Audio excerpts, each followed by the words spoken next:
Ladies and gentlemen, my name is TotalBiscuit of the WoW podcast, Blue Please on CynicalBrits.com. As promised, this is the kill video and guide for Maloriak in the Blackwing Descent.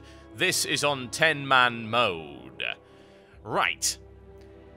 The way that we do this is one of several ways that you can do this. As far as I figure, with the current balance in the beta, there are 3 viable ways to do this. So let me explain the fight for you. For a more in-depth guide and explanation, please refer to my Wipeathon 3000 video. The annotation for that is at the top of the screen. Just click on that to go and have a look at it. I'd recommend watching that first if you have time on your hands. If you need something quick, well, here it is. Okay, so you do the pull right here. We have a setup at the moment of, I'm not kidding, 3 tanks. We have one of them switch back to doing DPS after that. So what he's going to do is he's going to do 1 of 2 phases. He's going to do either his red phase, which is this one, which you have to stack up for, because he's going to do a nasty flame breath attack, which is actually a damage sharing mechanic. It's unusual for a breath. Usually you want to be out of the breath. This time you want to be in the breath, or it'll one-shot your tank. He'll also release these ads. Now, these ads have to be picked up by the off-tank, as you might imagine, and they have to be tanked away from the group because they have a buff, and if they get anywhere near the boss, it gets very dangerous indeed. You want to avoid that. He'll also do something called Arcane Storms. This should be interrupted at every possible opportunity, so nail that one down. Second lot of ads has come out right there. There's the interrupt on the Arcane Storms, and I expect to see a phase change very soon indeed. He's going to go blue after this. He'll either go red or blue first, and then they'll go the opposite one after that. So there we go. Blue Violent, the Cauldron. At this point, you need to spread out. Why do you need to spread out? Because he's got this Ice Block attack. He's going to pick someone in the raid. He's going to put them in an Ice Block. That has to be DPS. That's about 5,000 health to kill the Ice Block on the 10-man mode. Very simple to do. I actually locked most of these down simply by tab targeting and hitting it with a Fire Blast. That does around 5,000 damage reliably. You'll also notice there, Spell Stealable buff. You want to either purge that or Spell Steal it if you have a mage. Very good idea to do that because it's going to give you mega healing. That's very handy because I've been caught in an ice block right there. Someone got me out quite quickly. We don't do too well on the interrupting actually for the Arcane Storm. You need to be a little bit quicker on that to minimize the raid damage and stop the healers from shouting at you.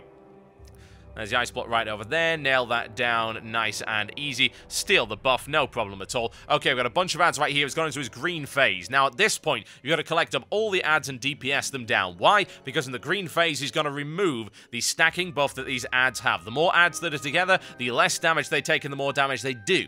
That green phase is going to wipe all of that out and is going to put a debuff on everyone, including you, that does 100% more damage to you. So AoE, blast them down, and there you go. Now, in this strategy, we're using 2 tanks right here. We released 12 ads. He's got a finite number. He's got 18 of the small ones and 2 big ones that you're going to see at the end. So he does 4 casts before the first green phase. We didn't interrupt any of them. We let them all through, no problem at all. Released 12 ads and we had 2 tanks, so we split the groups up into 2 groups of 6. Now, if you get 9 ads stacked up on a single tank with item level 346 gear under the current tuning, what's going to happen is your tank is going to die. It's fairly likely at any rate. It might be able to survive the first lot with a bunch of cooldowns, but it is unreliable at best. It is very dicey to do that. So we did go with this 2-tank strategy, and we killed 12 of the 18 small ads. So once they're wiped out, he just has to tank 6, no problem at all. So what we had a Feral off-tank, and then we had the Feral go Cat and go and do some damage. Obviously, it's non-optimal because he's still going to be wearing some tanking gear, but it's good enough, and it does help, and as you'll notice, it was a successful kill. Once he's done the green phase, he's going to go back to either his red or his blue phase. So we've got the red one up right here. There's the blue one. So spread out for that, nice and easy. And just keep an eye out for those ice blocks. Bear in mind, you can get an ice block cast on the off-tank, which is very unpleasant, and that needs to be removed very quickly indeed. What I would recommend for that, by the way, is that you drop an instant area of effect attack. Why? Well, it does a little bit of damage to the ad group, and it's much easier to target the flash freeze using that than it is to use a single target attack. Say, usually I'd be tab targeting to get a flash freeze, but if it's in the middle of those mobs, chances are the tab target's going to hit a mob, it's not going to hit him, so drop a nice little AoE on that. That should wipe the ice block out very quickly indeed. Personally, I like to use a blast wave for that. There you go. It's very easy, very quick to do that, but you've just got to be very precise with it. And like I say, a mage with that instant attack, or indeed a shaman with a nice big shock is perfect for that. Second green phase right here. We only have 6 adds to deal with. I dump a Ring of Frost to control them, very nice right here, and drop everything in the world that we've got in it. Those aberrants are going to be wiped out very, very quickly, and we're in a perfect position now for the final phase, which is when he hits 20%. He's going to go loco, ladies and gentlemen. Going to go very crazy indeed. What he's going to do is he's going to release all of his remaining adds.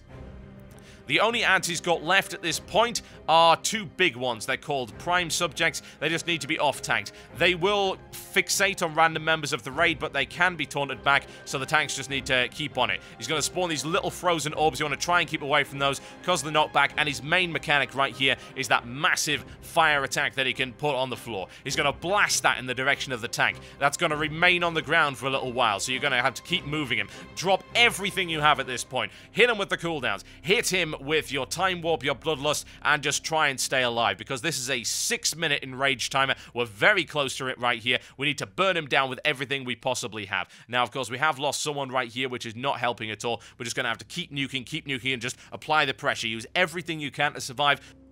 Pop your health stones, pop your defensive cooldowns. Look at that mad healing I've got going on right there. I managed to steal his healing buff right there, which is vital. It's got to either be dispelled, purged, or stolen. I'd strongly recommend you steal it as a mage, because it does give you mana and a bunch of health. 400k now, going very, very well indeed. But we have lost another raid member. Things are starting to get very dicey. We're on about 10 seconds before he enrages right here. Once he enrages, will last about 5 seconds maybe, and down he goes flat on his ass. Not a bad kill at all, honestly. But like I said, that 3-tank approach in the 10-man is unusual. It's one option. Another option would be try and DPS down the first 3 adds using single target DPS only. But again, if you do that, it might reduce the amount of damage to the point where you may not make the enrage timer. The third option is that you take 9 adds and you interrupt one of the ad casts, and you simply use kiting abilities such as a Blast Wave, Earthbind Totem, the Icy Trap, and things like that. Just anything to keep them nice and slow and keep that mad damage off the tank before the green phase. It's good stuff, folks. It's a very entertaining fight. It's called Maloriak. It's going to be the first thing you're going to see in Blackwing Descent.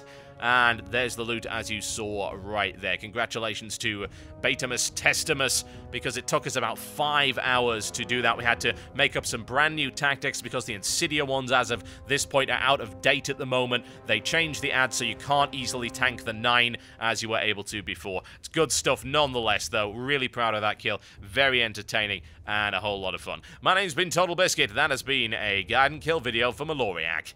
I'll see you next time.